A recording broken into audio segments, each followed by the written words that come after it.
So, good day guys. So, ngayon is ipapakita ko sa inyo kung paano magbasa ng error codes ng PS5 para malaman natin kung anong sira niya, ano ang last log na sira niya para makita natin kung anong error. So, meron tayo ditong PS5 na model is EDM 010. So, alam ko na kung ano ang UART niya kasi mayroon dito sa laptop. Yan. So, yan yung guide niya para ma-UART natin. Mabasa natin yung error ng PS5. So, iwa-wirings lang natin siya sa ating UART reader. So, what is the solution? The solution is we don't sabihin natin. I'm gonna remove the sheet. Yan. Zoom in ko lang. Iwa-wiring natin yung ating UART reader. So, ito yung UART reader. Ito.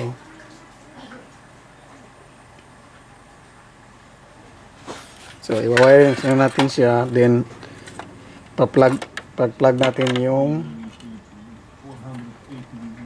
PS5. So, ito ground.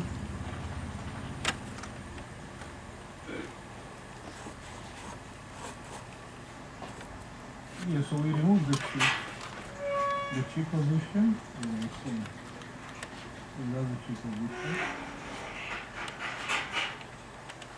Let me put back this cap. So, i-diagnose natin siya kung We remove the short, right? anong error. So, ang problema nito is overheating. Kung makikita ba niya na overheating yung problema niya.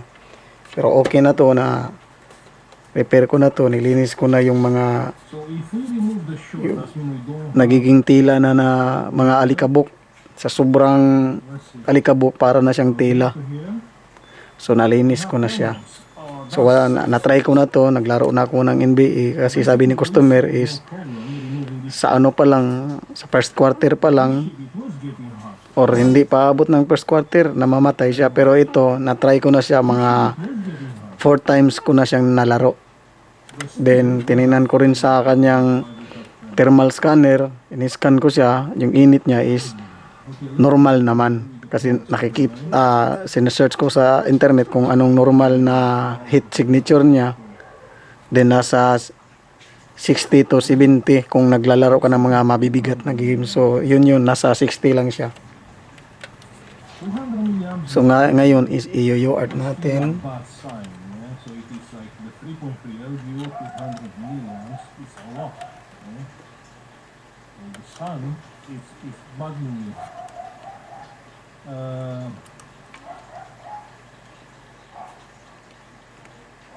So, babasahin lang natin kung anong error. So, nandyan ba yung error niya na 150 milliamps. overheating. Same sheet is marked hot. That sheet is marked hot.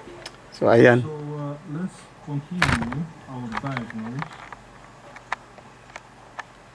Ayan. May ilaw na. First step is to find what is having panels. Taking 240 Ayan, check natin kung tama ba yung wirings natin. Then, try natin doon sa laptop. check that. You can see that chip on the side. Yeah, that chip is taking 240 million. Not that chip, sorry. What is behind of that chip? What is behind of this chip?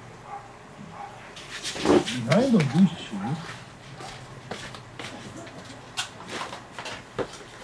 Behind of this chip is another charging IC. Huh? Let's check together. So, i-plug. Possible. I mean, Pa-plug ko muna yung PS5. Pero tandaan nyo, wag nyong i-on pag nag-UART. This is a charging IC. You can see the Bawal data siya lines. i-power on. They're not going to- Meron dito siya, merong guide dito na bawal i-power on. This is burned. That's the reason. why So, it's please getting connect your hot. PlayStation. Do not power up the One console. second, because I think we are missing something. So this chip, yeah. It's taking the power, So, from the main power. check natin and then i-run natin yung software Power from the charger, right? Then it's outputting the kung current, anong mababasa niyang codes. which probably is this power rail, which is the main power rail. Yan. Power rail. So, hindi siya nabasa. So, try natin.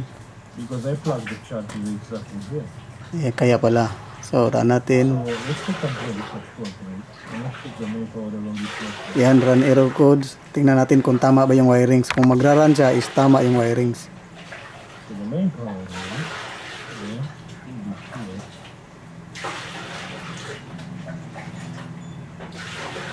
Here, right here. Check on the screen. Here. No. No, it's So, mali ang wirings. So, ilipat na natin yung wire. Dahil hindi siya nagbabasa. So why the shit from the other side of the motherboard is getting hot? Hmm?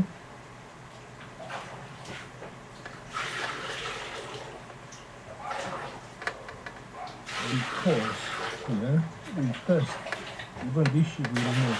Yun, check natin ulit. Even here it's a out. Ayun, nagbabasa na siya. Yan. Kita nyo, nagbabasa siya. Kaya i-run ko. So where this power is going here and from here, and here, and here, this is here. So I'm assuming this is the main power rail or what? Yan. Let's go with So, i-run ko siya. Click kong run. You know what? Yun, nagbabasa na siya. So, tingnan natin dito kung anong error. Just to confirm, I'm no wrong. Zoom out natin. Just to confirm, I'm no wrong. So, yun yung mga error niya. I'll do exactly the same thing. I'll come with the power supply, exactly the So, tingnan natin na sa taas kung anong error. check on the screen.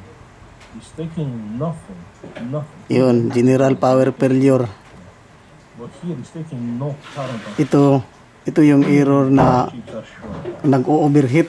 So let me take Ito. out the motherboard and let's replace. Data line short. Oh. So, may short siya sa memory. DDR6 EPU data line short. I'm just trying to remove whatever shortest components I can find here. At saka may mga ano siya na report. I'm not gonna check. So, try natin i-clear log. Because clearly that shit is gone. So, kukopyahin muna natin yung ano niya, yung error. So let's check with the multimeter. Check on the screen. Turn on. Pagkatapos i-clear log natin. What I told you. Then babasahin natin ulit kung may error pa ba na lalabas. So, end of errors. So, ito yung ano niya, ito yung ano niya, yung basa niya sa log natin. What was that? So, nothing to concern about first. So, okay naman daw kasi nakalow na yung ano niya. So, medium, everything appears fine. Okay pa siya. Now let's check the Pero kung naka-high, is console may boot but press. Yun yung sa error na ano niya. Severe, prevent console from booting. So, yung mga error niya is dito nakalagay.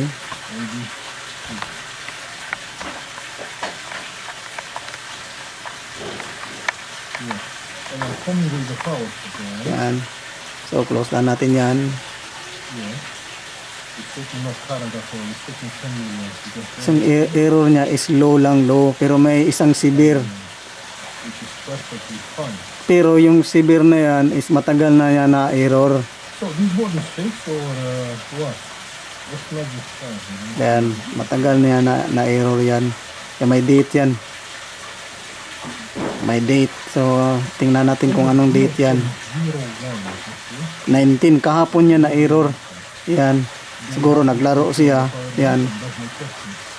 Kita niyo. Ito.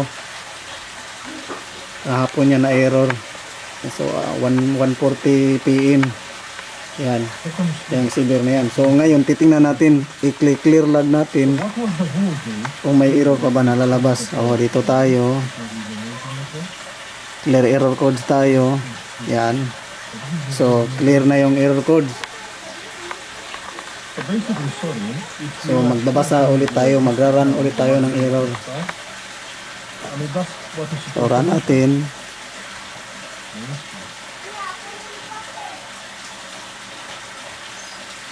Yan. Ay, clear error code. So ilipat ko lang sa read error codes. Let's hit it start. Ayan, run natin. Charging is a Yan. sign also very So ngayon wala na siyang error. the battery Yan. No error na siya. Ibig sabihin nawala na yung overheating. Yan, kita nyo. Yan. Error code wala na. Yan, okay. 0008. So priority low. So ito low, nothing to concern about. So sa error message wala na. So ibig sabihin okay na yung PS5 natin. So okay na yan. them are doing. So wala na tayong dapat katakot. Yes. Yan. You know what I'm saying? I think what they are Ilipat ko lang. So okay na yung PS5.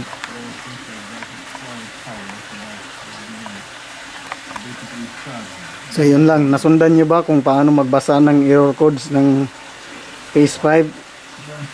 So next kong ipapakita sa inyo is yung sa PS3 naman, pero sa next upload ko na lang yun. So yun lang. Thank you and thank you for watching. But still, I can't see the connection, the screen replacement, and the LDO voltage. What is the connection? You can't see the connection, right? I can see it either. Or it's just, you know, connection. It's just, you know, completely. It's happening.